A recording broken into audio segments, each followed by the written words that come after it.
Newsroom. There are few places on this planet that are truly off limits.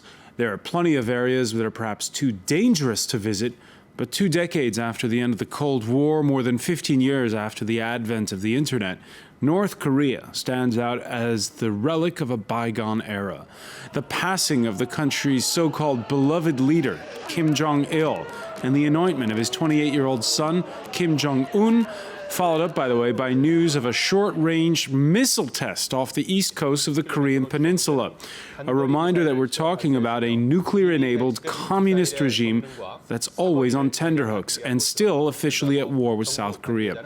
Now, with our panel, we're going to try to get a look into the North Korea of today and see where it's headed now.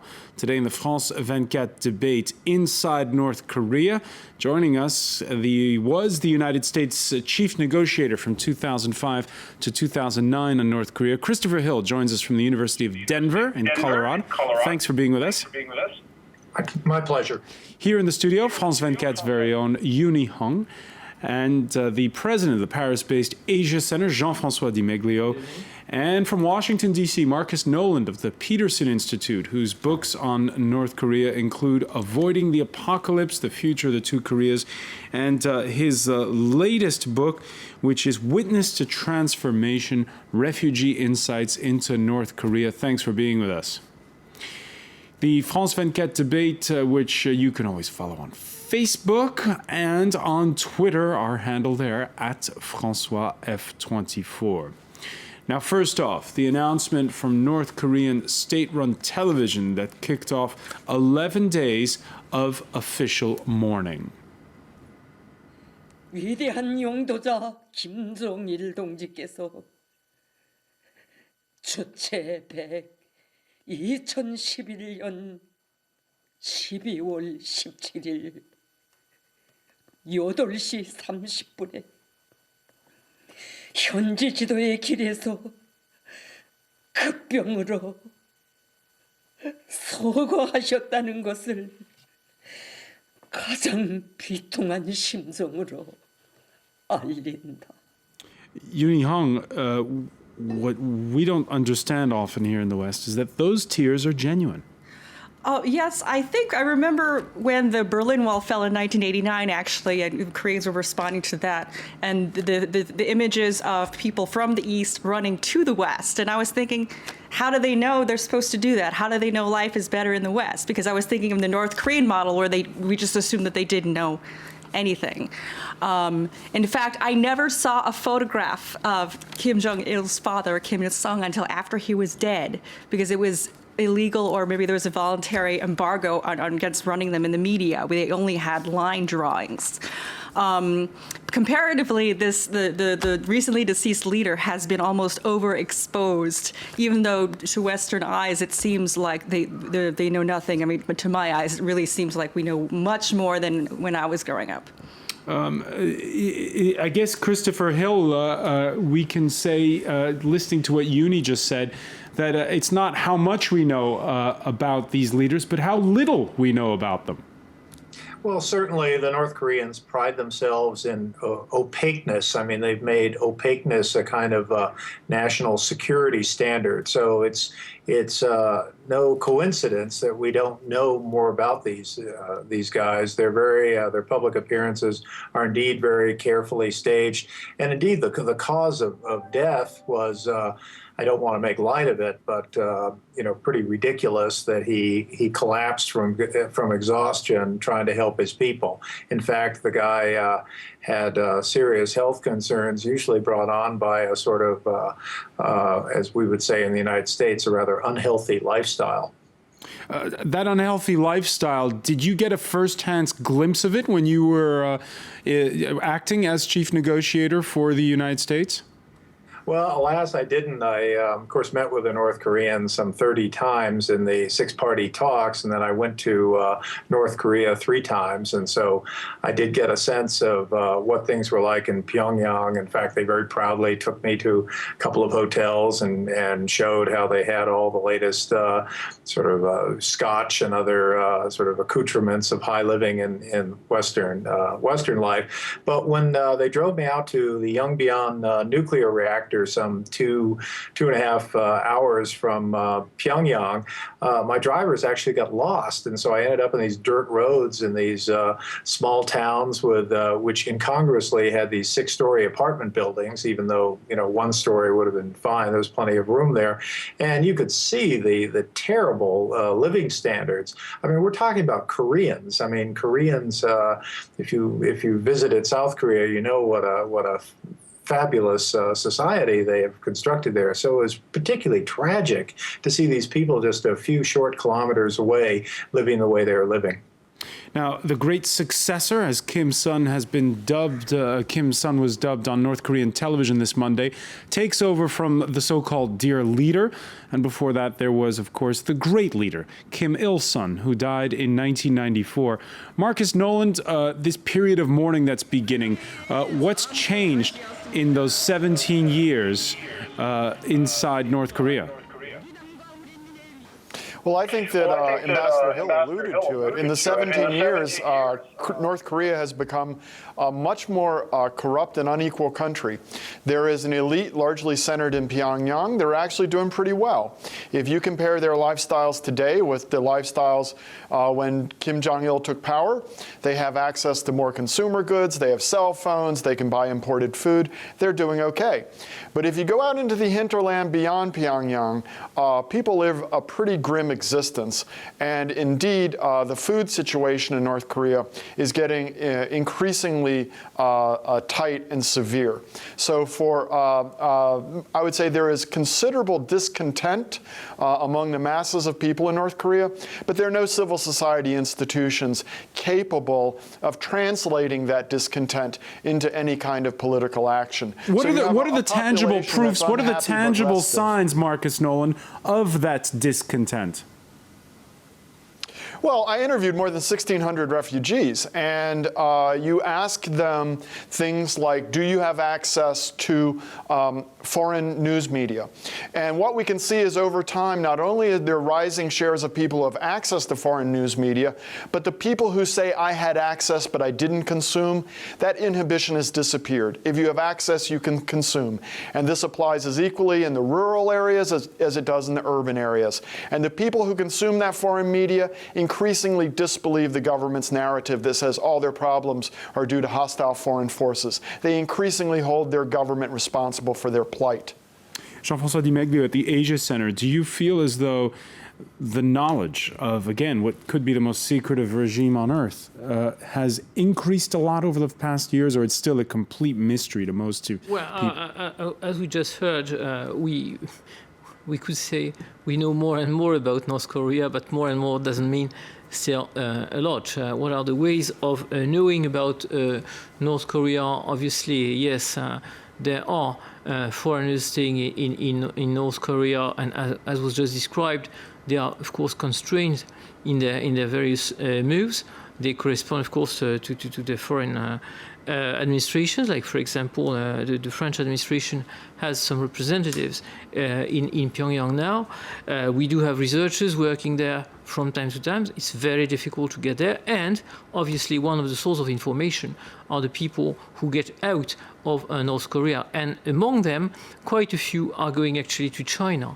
And this also triggers an interconnection, not only political, but not only diplomatic, but also on a practical standpoint between China and North Korea. Okay, so we're going to pick up on that point later and look at the relations with China. I would first want to ask, what do we know, this is a question a lot of viewers want to know, about Kim Jong-un, the one who's taking over? We know that his official biography says educated in Switzerland, 20-something years old. Mm-hmm. Again, how little do we know about him? Right, we don't even know his birthday. Actually, I think that it helps to think of this in terms of not a government, but the Kim crime syndicate. If you think of their primary duty as being sort of keeping sort of things going with, they have prostitution, things, gambling on the side, fake passports. And this is as much about keeping the family in business as it is about running the country. But if using the Godfather analogy, Kim Jong-un is Michael Corleone, the youngest son, and the father never wanted him to have any part of this, but by default, because one was deemed an idiot, the one who used a fake passport, a Dominican passport, to try to go to Tokyo Disneyland, so he was out. The other one, according to the personal sushi chef of Kim Jong-il, the second son was deemed too effeminate. And there was one other child who was a daughter, so this was sort of the default one. He definitely would not have sent him to the West for so long if he had intended for him to take over. So I'm sure he knows about as much about what he's going to do as we do. All right. And there's talk now of a triumvirate with Kim Jong-un, his father's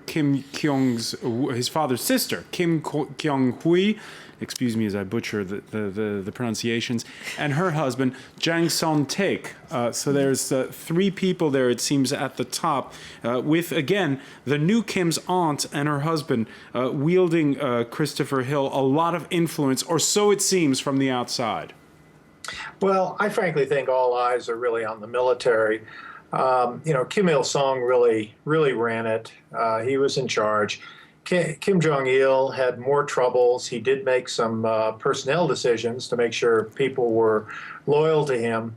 But at the end of the day, he was kind of forced to make virtue of necessity by declaring his military first policies. So I think the military is very much going to be very much in charge in the coming days, months, and years. I think, my preferred analogy, I don't mind the crime syndicate analogy, but I think it's really a bit of a cult.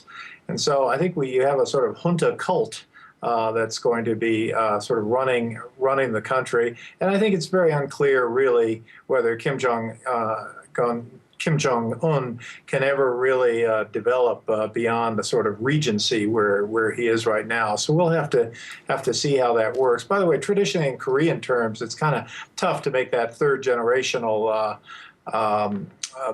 bequest. So we'll have to see. In the meantime, I think it's for good reason the South Korean military has raised its alert status. It's going to be a little dicey as we go forward. Marcus Nolan, do you agree that it's all in the hands of the military at this point? Well, I think that there's a noticeable difference between this transition and the previous one. In the previous one, Kim Jong-il had been signaled as the successor for 20 years before his father actually died and he took power. And he had probably been running the country essentially as a prime minister, handling the day-to-day stuff for 10 years. So he had a lot of time to make contacts, to get used to dealing with the army, get used to dealing with the party, with the state bureaucracy, and so on. This transition has been far more telescoped. And Kim Jong-un enters this position far less experienced than his father was. Now, he has one advantage, which is that they seem to recognize the predicament they were in. And in the last year or two, they've taken something called the National Defense Commission, which used to be a collection of old generals, and have turned it into something that looks much more like the steering committee for the country. They've added party people, including the uncle Jang Song-taek, who you mentioned. They've added people from the military-industrial complex. And so it seems to be a body through which either he could exercise leadership or you could have, in effect, collective leadership. But there seems to be an institution that has been formed that has a broad set of key constituencies that's capable of operating the country. But I think Christopher Hill is absolutely right. It's going to be very hard for us to distinguish between him really ruling and him merely reigning.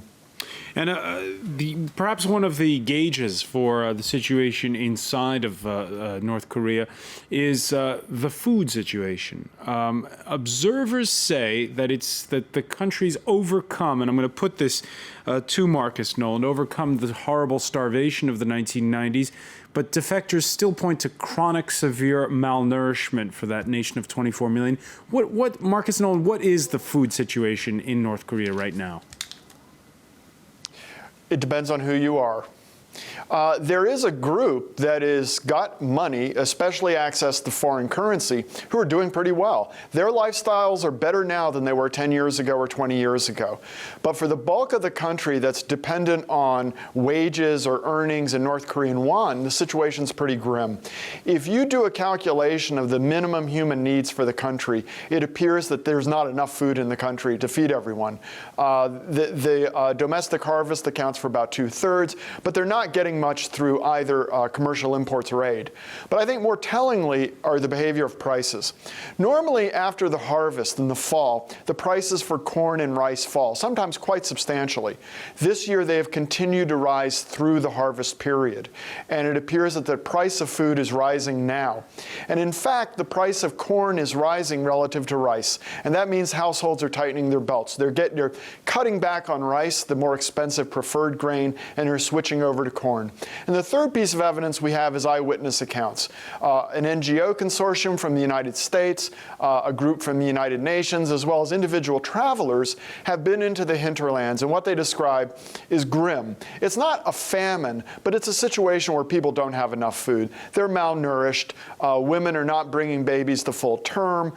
Infant mortality is rising. Children are stunted, and so on. So it's a pretty grim situation for much of the population, but there is a group of regime supporters who are actually pretty well off. All right, Christopher Hill, you listen to what Marcus Nolan is saying, and you wonder, how do this group of people that are well off hold it together? Well, first of all, Marcus also noted earlier that there's no sort of, there are no other institutions that could act as a sort of counterbalance to this regime. That is, there's no civil society. Also, when you go through history, unlike in China, where there are many peasant revolts over the centuries, that is not a practice in Korea. So, I mean, one of the, I think, difficulties, and you can see all this sort of combustible material. You can see how this is a society that's really on.